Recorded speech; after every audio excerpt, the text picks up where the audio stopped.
Welcome to Fright Night. For real. What's up, guys? Dylan Mini Reviews back here with another video. And yeah, I'm back. It's been a minute.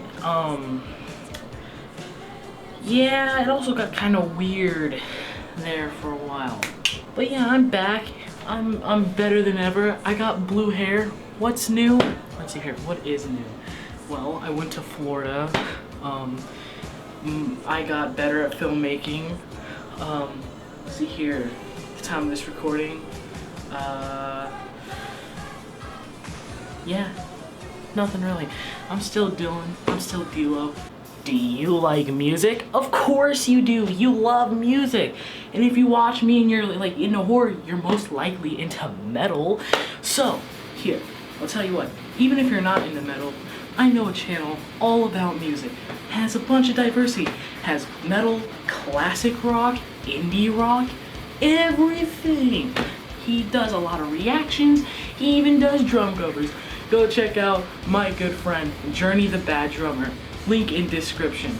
Recently, I lended him my equipment while I was in Florida visiting him, so then he could record a really good drum cover, and you should go watch it. Give that motherfucker views! So, with all that said, let's talk about the state of this channel, which is basically dead. I haven't uploaded in a year, which is not good.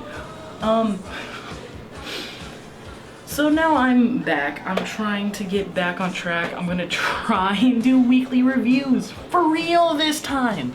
I'm gonna have a new style to these reviews. I'm actually standing up now instead of sitting down like a lazy fuck. Now I'm gonna actually dissect the movie, and now as a filmmaker, as I'm older, I'm 15, I'm at the top, and I'm gonna fucking dissect the shit out of these movies, and I'm gonna fucking review them the proper way. So, what movie are we reviewing this week? Fright Night! Released in 1985, written and directed by Tom Holland, who also helped wrote and directed Child's Play, 1988. Another review I have on this channel. It's not a very good review because I made it when I was like 12 or 13, but go check it out nonetheless. Give me views, give me money. Anyways, this movie is about a boy named Charlie Brewster who believes there is a vampire living next door, who is played by the wonderful Chris Sarandon. Yeah! Chris Sarandon is fucking dope in this movie. He just plays the character brilliantly. More on that later, but he plays the character of Jerry Dandridge. He plays the lovable yet hateable fucking vampire guy, Jerry Dandridge, neighbor. Yeah. He is,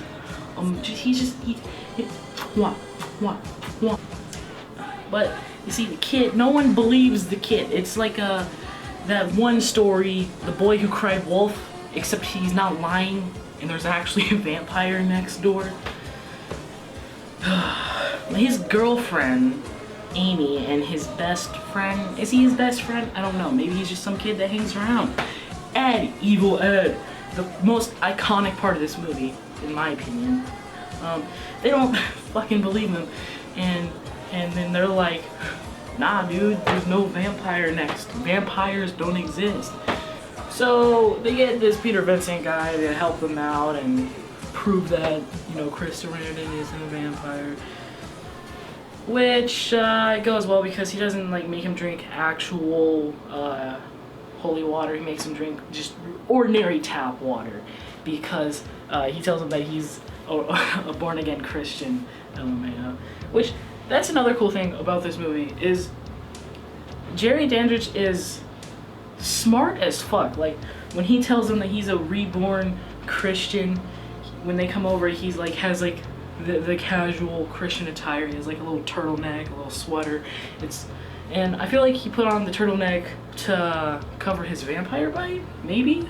Who knows? Another great thing about Fright Night is the motherfucking soundtrack.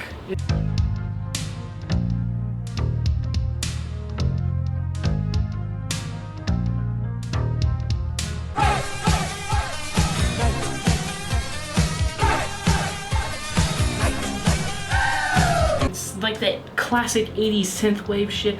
It's dope as hell. It's dope as hell. Every time I hear it, I get goosebumps and all that good stuff. I also really like the cinematography because it's just so 80s. I love the 80s aesthetic, like the most. Like 70s aesthetic is also really cool. 70s is more grimy. 80s is just I don't know. There's no real way to explain it, but like movies like Fright Night, Evil Dead 2, fucking Christine, like there's just so much. Like I just like the way it looks. The way it looks is great, and I want to be able to recreate it as a filmmaker myself. However, my favorite thing about Fright Night is the blending of the two most iconic times in horror. You have the 80s, which is probably the most iconic time in horror. You know, this is where everyone talks. If they're talking about classic horror, people most likely talk about the 80s. So you have the Halloween movies, you have like all the slashers, then you have your creature features like The Thing, and then you have the Evil Dead. Like there's just so much to dissect from the 80s. But then it also mixes it with the classic universal age in horror, you know, movies like Frankenstein, Dracula, Wolfman. And it's just so well blended because they don't make fun of the classic vampire tropes. They take it, they make light fun of it, but then they also incorporate it seriously into it. The way that they blend all that together is actually really fucking cool. Also, the acting, the performances in this movie are very believable. There's never like a moment where you feel like the acting is dry. Like Roddy McDowall as Peter Vincent is amazing. He puts on a character, and then when something happens, he's actually kind of a pussy, so then he breaks out of the character.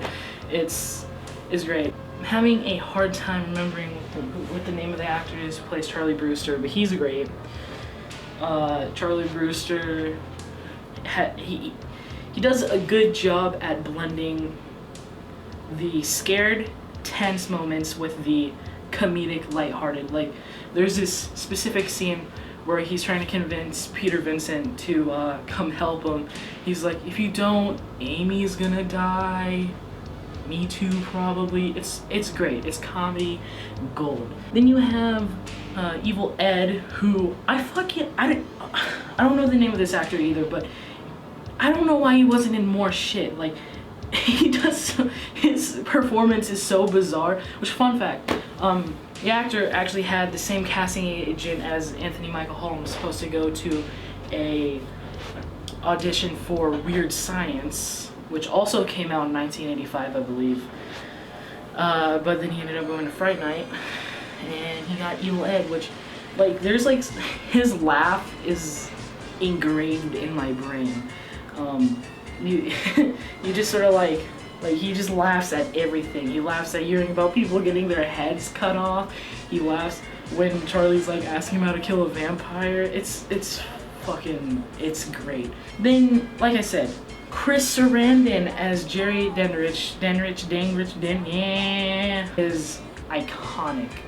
Because you have him as this cool, chill, subdued guy who's he's kind of like, when he's like real seductive and shit, he reminds me of like an older Ferris Bueller or some shit. But he has this way of seducing people by like adapting to their personality traits, and it's kind of cool because with Evil Ed, the way he seducts him into making him into a vampire, because with vampires, they can't just like come up and then just bite your neck. They kind of have to be invited into your body, which is a cool aspect that Fright Night implements into Jerry Denrich.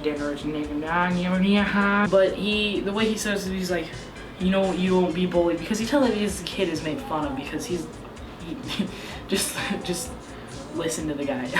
The seductive scenes with this guy are some of the most powerful moments in the movie.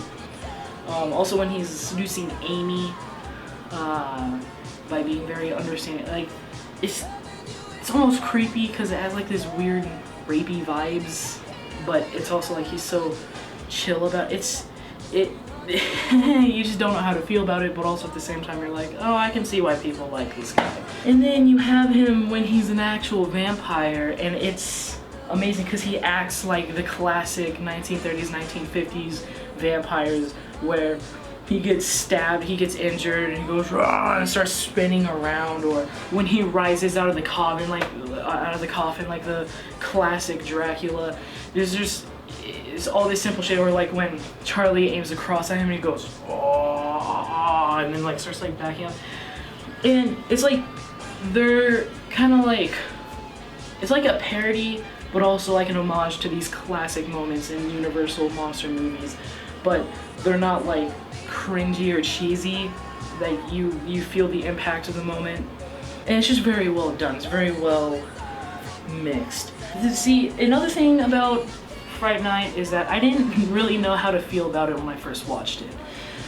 I watched it and I liked it, but I didn't really know what about it I liked. So then I had to watch it again, and then I started to understand more, and then I just watched it again, and it ended up being like, I think this most recent viewing was like my 5th time watching in the span of like a month, just because I just had to really figure it out. It's kind of like how what I did with Evil Dead. I just had to keep watching it to really understand what I liked about it. Now I got a pretty good feeling. Another weird thing about this movie is the caretaker of Jerry Danner, Billy Cole. He's this like weird ghoul. I think that's what his like species is a ghoul, like a human turned into like, it's kind of like, he has like the same weaknesses as a vampire, but he's more like a zombie. It's weird, but he has some of the funniest lines in the movie as well. When Charlie takes the police to his house and he's just all jokey. He's another really likable character. Overall, Fright Night is really cool. There's just a lot of really unique elements to it. Like Jerry dresses up in multiple layers of clothing because, you know, vampires, sunlight, all that shit. From an overall film perspective, 10 out of 10. There's no real problems with the film. It hasn't really like aged poorly or anything, but from my personal experience, I will give it an 8 out of 10, just because, you know, it's not like one of my favorites. Actually, like with more viewings, it probably has potential to become one of my most favorite horror films. But for right now, 8 out of 10 seems fair enough. Well, now that we've started this new age of Dylan V reviews, hopefully I can keep it going, and hopefully I don't lose track of what I'm supposed to be doing. I'm going to try and do weekly reviews. Let's see how it goes. It got kind of weird for a while. Yeah. So that was it for this video. Again, be sure to check out Journey the Bad Drummer. He's my best friend. He's pretty cool. Yeah, that's it. See you guys in the next video. Assholes.